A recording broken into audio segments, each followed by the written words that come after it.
मसीह यीशु के जिंदा और पवित्र नाम में आप सबकी खिदमत में सलाम। खुदावंद खुदा के शुक्रगुजार हैं जो वफादार खुदा है और वो चाहता है उसका कलाम बहुत सारी जिंदगियों तक पहुंचे। तो जितने भी वर्ल्ड पावर टीवी देखने वाले हैं, मैं आप सबको खुशामदीद कहता हूं कि आप खुदा के कलाम के लिए भूखे और प्यासे हैं। तो आज फिर मैं आपकी खिदमत में खुदा के कलाम के साथ हाजिर हुआ हूं। आपके पास बाइबल है, मेरे साथ निकाल सकते हैं। खुदावंद के जिंदा और पवित्र कलाम में से पैदाइश की किताब है, उसका 3रा बाब, उसकी 21वीं आयत जो है हम तलावत करेंगे। किताब मुकद्दस में यूं मरकूम है, और खुदावंद खुदा ने आदम और उसकी बीवी के वास्ते चमड़े के कुर्ते बनाकर उनको पहनाए। खुदावंद के पाकलाम के सब से आज हमें बड़ी बरकत मिले, आमीन। पर आज हम बात करने वाले हैं वो है अहद अतीक में यीशु मसीह की सलीबी मौत की तस्वीर, यानी पुराने अहदनामे के अंदर यीशु मसीह की सलीबी मौत की तस्वीर। और अगर हम बाइबल को जानने वाले हैं, बाइबल पढ़ने वाले हैं, तो यकीनन यीशु मसीह की जो सलीबी मौत है, यीशु मसीह का मरना और यीशु मसीह का कफारा देना, खून बहाना, कुर्बानी देना, इसकी तस्वीर अहद अतीक से किसी न किसी तरह से जरूर हमें नजर आती है। तो हम गुफ्तगू करेंगे, इस हवाले से सीखेंगे और यकीनन हमें यीशु मसीह की जो सलीबी मौत की तस्वीर है वो बाइबल में दिखाई देगी।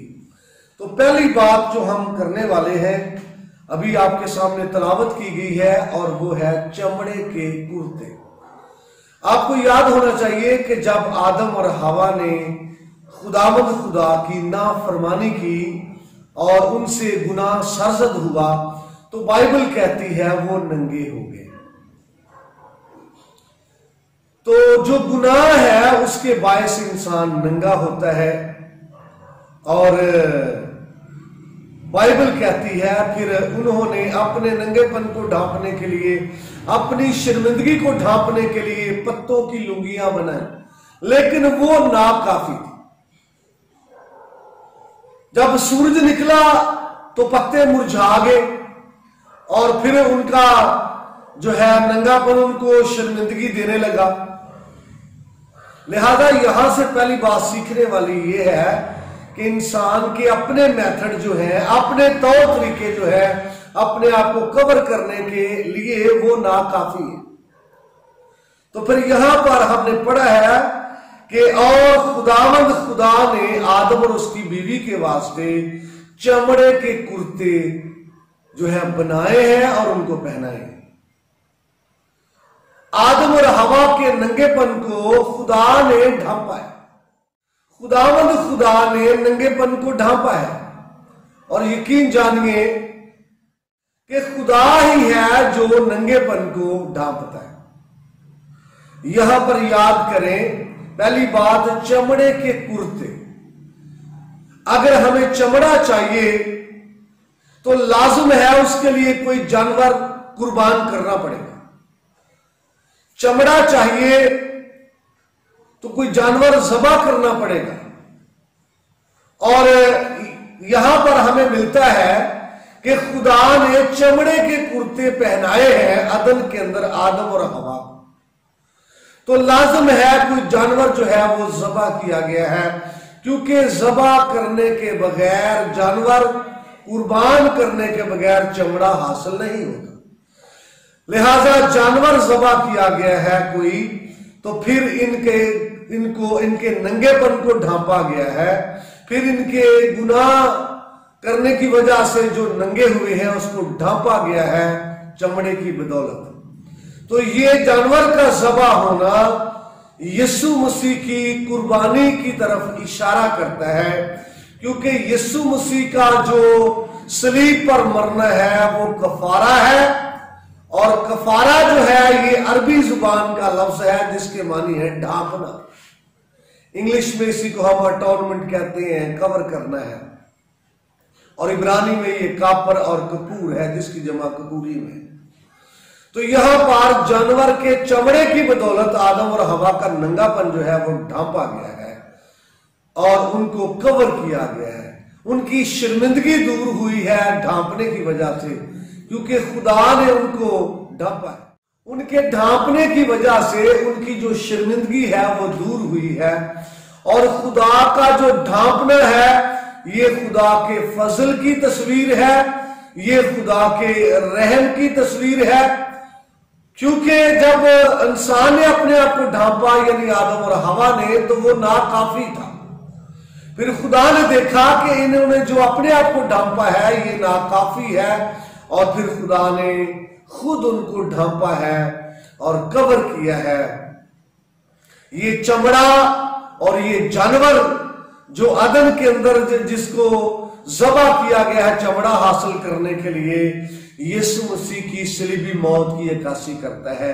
क्योंकि जानवर को ज़बा किए बगैर चमड़ा हासिल नहीं होता, और अगर चमड़ा हासिल किया गया है तो फिर चमड़े से आदम और हवा को ढांपा गया है। और इसी तरह से यीशु मसीह का जो लहू है वो कफारे का लहू है, वो ढांपता है। और इसीलिए तो ज़बूर नवीस कहता है, ओ धन जिससे बख्शे गए सब गुनाह ते ढके गए सारे हुक्म सदा। तो लिहाजा ये जो चमड़ा है कफारे की अक्कासी करता है, क्योंकि ये ढांपता है। और ये बर्रा जो है खुदा के बर्रे की तस्वीर पेश कर रहा है। यहां पर हम आगे बढ़े तो और भी बहुत सारी बातें हैं। और यहां पर जो हवाला हमने पहले पढ़ा है ये कफारे की तस्वीर पेश करता है। कफारे के मानी ढांपना है, और ये चमड़ा जो है आदम और हवा का नंगापन ढांप रहा है। आगे बढ़े तो वो है दूसरा पॉइंट, इसहाक का लकड़ियां उठाकर पहाड़ की तरफ जाना। और ये है पैदाइश की किताब उसका 22वां बाब उसकी 6ठी आयत। और अब्राहम ने सोख्तनी कुर्बानी की लकड़ियां लेकर अपने बेटे इसहाक पर रखी, और आग और छुरी अपने हाथ में ली, और वो दोनों इकट्ठे रवाना हुए। और यहां पर याद करें जब खुदा ने अब्राहम से कलाम किया कि तेरा बेटा इसहाक जिसे तू प्यार करता है मेरे लिए कुर्बान कर, तो याद करें कि अब्राहम ने इसहाक पर लकड़ियां रखी हैं, और वो कुर्बानी के लिए लकड़ियां, अपनी कुर्बानी के लिए लकड़ियां उठाकर पहाड़ की तरफ गया। और इसी तरह से यीशु मसीह अपनी सलीब उठाकर, यानी जिस पर उसे कुर्बान होना था, जिस पर उसे चढ़ना था, अपनी सलीब उठाकर पहाड़ की तरफ गया। और ये देखिए कितनी बात मैच है। इसहाक अपनी कुर्बानी के लिए लकड़ियां उठाकर पहाड़ की तरफ जाता है, इसी तरह से यीशु मसीह अपनी सलीब उठाकर पहाड़ की तरफ जाता है। और मजीद इसको देखें तो इसहाक जो है वो अपने बाप का पलौठा है और अपने बाप का इकलौता है। याद करें, पलौठा है और इकलौता है। सेम यीशु मसीह भी इसी तरह अपने आसमानी बाप का पलौठा भी है और इकलौता भी है। तो कितनी इसमें मुशाबत पाई जाती है। और मजीद हम आगे बढ़े तो अब्राहम ने लकड़ियां रखी है और फिर इसहाक को बांधा है और उस पर लटा दिया है।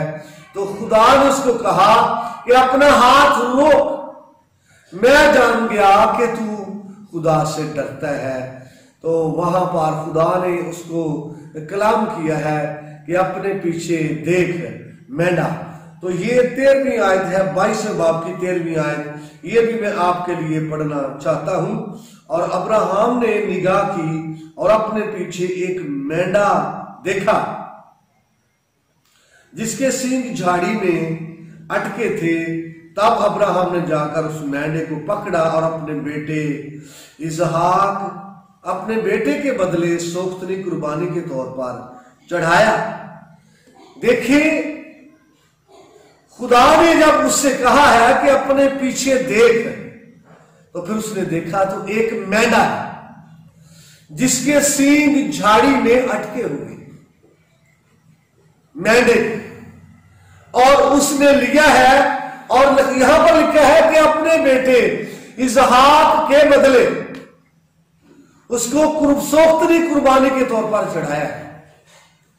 यदि इसहाक को कुर्बान होना था, लेकिन उसके बदले उसने मेंढे को लिया है और कुर्बानी के तौर पर चढ़ाया है। और इस मेंढे पर जब हम बात करते हैं, यह भी खुदा ने मुहैया किया है, यह बशर की तरफ से नहीं है, यह भी खुदा ने मुहैया किया है। और मैं आपको बताना चाहता हूं, इसको आप चूंकि खुदा ने मुहैया किया है, इस लिहाज से आप कह सकते हैं ये खुदा का मेंढा है। और यीशु मसीह के बारे में भी बाइबल मजीद बताती है। यूहन्ना रसूल का अंजीली बयान, उसका पहला बाब, उसकी 29वीं आयत पढ़े तो वहां पर यूहन्ना इस्तबागी ने फरमाया कि देखो खुदा का बर्रा जो दुनिया का गुनाह उठा ले जाता है। तो यीशु मसीह को भी खुदा का बर्रा कहा गया है, क्योंकि खुदा ने उसको भेजा था ताकि आए और पूरी दुनिया के गुनाहों के लिए कुर्बान हो, इसलिए खुदा का बर्रा उसको कहा गया है। और मजीद आप आगे बढ़े तो यहां पर देखें, ये बर्रा इसहाक के बदले, तो ये इवजी बना है इसहाक का। इसी तरह से यीशु मसीह इवजी बना है तमाम दुनिया का, तमाम गुनाहगारों का, क्योंकि यीशु मसीह ने गुनाह के बदले अपनी जान दी है, उसने अपनी कुर्बानी दी है ताकि पूरी दुनिया के लिए अपनी जान जो है वो दे। और यहां पर ये मेंढा जिसकी बात अब्राहम से हो रही है, ये भी इवजी ठहरा है, और इस लिहाज से यीशु मसीह की तस्वीर पेश करता है, क्योंकि इसहाक के बदले ये कुर्बान हुआ है। और यीशु मसीह भी तेरा और मेरा इवजी है। ये हवाला हमें ये बताता है कि यीशु मसीह इवजी है। इस तरह से ये बर्रा भी यीशु मसीह की सलीबी मौत की तस्वीर पेश करता है, जो पहाड़ पर बर्रा कुर्बान किया गया, चढ़ाया गया सोख्तरी कुर्बानी के तौर पर, जो बर्रा इसहाक के बदले कुर्बान हुआ, ये बर्रा भी यीशु मसीह की तस्वीर पेश करता है। और इसके अलावा इसहाक भी यीशु मसीह की तस्वीर पेश करता है। और जब हम आगे बढ़ते हैं तो जो आपके सामने एक और पॉइंट रखना चाहता हूं, वो है यूसुफ का फरोख्त होना। आपको याद है कि यूसुफ जो यकूब का बेटा है, ये आपको पैदाइश की किताब उसका 37वां बाब उसकी 28वीं आयत में मिल जाएगा। पैदाइश की किताब उसका 37वां बाब 28वीं आयत में फिर लिखा है, फिर वो मदियानी सौदागर उधर से गुजरे, तब उन्होंने यूसुफ को खींचकर गड़े से बाहर निकाला और उसे अस्माइलियों के हाथ 20 रुपए को बेच डाला। तो आपको याद है कि यूसुफ जो है ये फरोख्त हुआ। अगर आप बाइबल में दिलचस्पी रखते हैं, आपको याद होगा यहां पर उसके अपनों ने उसको फरोख्त किया है, अस्माइली सौदागरों के हाथों उसको फरोख्त किया है। और इसी तरह से यीशु मसीह जो है वो भी 30 सिक्कों में फरोख्त होगा। लिहाजा यूसुफ का फरोख्त होना यीशु मसीह के फरोख्त होने की तस्वीर को पेश करता है, और इस तरह से ये सलीबी मंजर की तरफ कहानी को आगे बढ़ाता है। यूसुफ फरोख्त हुआ और मसलूब होने के लिए यीशु मसीह भी फरोख्त हुआ। और आपको बताना चाहता हूं, यूसुफ को फरोख्त करने वाले उसके अपने थे, कोई गैर नहीं। इसी तरह से यीशु मसीह को उसके अपने ही शागिर्द ने 30 चांदी के सिक्कों के इवज फरोख्त किया, जिसका नाम यहूदा इस्करियोती है। और ये बात जो है बड़ी वाज़ेह है और बड़ी क्लियर है। यूसुफ का फरोख्त होना यीशु मसीह की सलीबी मौत के लिए जब यीशु मसीह फरोख्त हुए, इसकी तरफ इशारा करता है। अगर आप मजीद आगे बढ़े तो फिर हमें मिलता है कि पीतल का सांप भी एक यीशु मसीह की खूबसूरत तस्वीर पेश करता है, और ये आपको मिलेगा गिनती की किताब उसके 21वें बाब। गिनती की किताब उसके 21वें बाब में पीतल के सांप का तस्करा होगा, और यीशु मसीह ने इसको, आप यूहन्ना रसूल के इंजील बयान को भी हम बाद में पढ़ेंगे, यीशु मसीह ने इसको अपने पे अप्लाई किया है। मैं आपके लिए पढ़ना चाहता हूं पीतल के सांप के हवाले से, और ये चौथी आयत 21वें बाब की चौथी आयत से हम पढ़ेंगे। तो वैसे तो ये नाम ही आयत में आपको मिल जाएगा। लिखा है, फिर उन्होंने कोहे हूर से रवाना होकर बहरा कुलज़म का रास्ता लिया ताकि मुल्क अदूम के बाहर बाहर घूम कर जाएं, लेकिन उन लोगों की जान उस रास्ते से आजिज आ गई, और लोग खुदा की और मूसा की शिकायत करने लगे कि तू क्यों हमको मिस्र से बियाबान में मरने के लिए ले आए, यहाँ तो ना रोटी है ना पानी, और हमारा जी इस निकम्मी खुराक से कराहियत करता है। तब खुदावंद ने इन लोगों में जलाने वाले सांप भेजे, और उन्होंने लोगों को काटा, और बहुत से इस्राएली मर गए। तब वो मूसा के पास आकर कहने लगे, हमने गुनाह किया क्योंकि हमने खुदावंद की और तेरी शिकायत की, सो तू खुदावंद से दुआ कर कि वो इन सांपों को हमसे दूर कर दे। चुनाचे मूसा ने लोगों के लिए दुआ की। तब खुदावंद ने मूसा से कहा, एक जलाने वाला सांप बना ले और उसे एक बल्ली पर लटका दे, और जो सांप का ढसा हुआ उस पर नजर करेगा वो जीता बचेगा। चुनाचे मूसा ने पीतल का एक सांप बनवाकर उसे बल्ली पर लटका दिया, और ऐसा हुआ कि जिस जिस सांप के डसे हुए आदमी ने उस पीतल के सांप पर निगाह की वो जीता बच गया। मेरे अजीजों, ये पीतल का सांप जो खुदा के कहने के मुताबिक मूसा ने बनाया है, यीशु मसीह ने इसी सांप को अपने पे अप्लाई किया है। यूहन्ना रसूल का इंजीली बयान उसका 3रा बाब उसकी 14वीं आयत में यीशु मसीह ने कहा कि जिस तरह बियाबान में मूसा ने सांप को ऊंचे पर चढ़ाया, लटकाया, इसी तरह इब्ने आदम ऊंचे पर चढ़ाया जाएगा। तो आपको याद हो कि लोग जो है उनके पास बुड़बुड़ाहट थी, लोग बुड़बुड़ा रहे थे, और लोग बातें कर रहे थे मूसा के खिलाफ कि अगर हमें मरना ही था तो उधर मर जाते, तू हमें क्यों लेके आए यहां पर। तब खुदा ने उनकी अदालत की है, और सिर्फ उन लोगों ने इतना ही नहीं कहा था, बल्कि लोगों ने इससे बढ़कर भी कहा कि इस निकम्मी खुराक से हमारा जो जी है वो कराहियत करता है। भाई याद करें, वो खुराक जो खुदा ने उनको दी उसको वो निकम्मी खुराक कहते हैं। वो खुराक जो खुदा उनके लिए आसमान से बरसाता था वो कहते हैं उससे हमें कराहियत है, बहुत बुरी बात। लिहाजा खुदा ने फिर उनको सजा दी और जलाने वाले सांप भेजे, और बहुत से लोग जो है वो मर भी गए सांप के डसने की वजह से। तो यहां पर हमें जो नजर आ रहा है वो ये है कि खुदा ने मूसा से कहा कि एक पीतल का सांप बना, और सांप के ढसे हुए लोग जब उस पर निगाह करेंगे तो वो बच जाएंगे। लिहाजा मूसा ने एक सांप बनाया और उसको एक बल्ली पर लटका दिया है, और जब कोई सांप का डसा हुआ उस पर निगाह करता था, बाइबल कहती है वो बच जाता था। और यीशु मसीह ने इस बात को अपने पे अप्लाई किया है कि जिस तरह मूसा ने सांप को बल्ली पर चढ़ाया है, ऊंचे पर चढ़ाया है, इसी तरह इब्ने आदम ऊंचे पर चढ़ाया गया। तो ये यीशु मसीह की सलीबी मौत की तरफ इशारा है। जो यीशु मसीह की सलीबी मौत कफारे की मौत है, और वो ढांपने वाली है गुनाहों को, खताओं को, फिदिये की मौत है, और इवजी यीशु मसीह हुआ, ये मौत है। और लिहाजा यीशु मसीह ने इस बात को अपने पे अप्लाई किया है, और ये तस्वीर यीशु मसीह की सलीबी मौत की तस्वीर। आखिरी बात मैं करके खत्म करना चाहता हूं।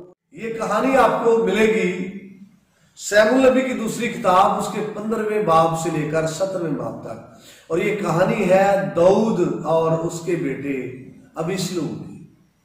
आपको याद करें कि जो अबीसलूम है उसने दाऊद के खिलाफ कदम उठाया। हालांकि वो उसका बड़ा लाडला था, लेकिन उसने दाऊद के खिलाफ कदम उठाया और उसके खिलाफ हो गया। बाप के खिलाफ बेटा हुआ और उसने ये नारा लगाया कि मैं अलग बादशाह हूं। उसने लोगों को भी अपनी तरफ फेर लिया और फिर उसने फौज को लेकर अपने बाप का पीछा किया ताकि अपने बाप को और उसकी फौज को शिकस्त दे।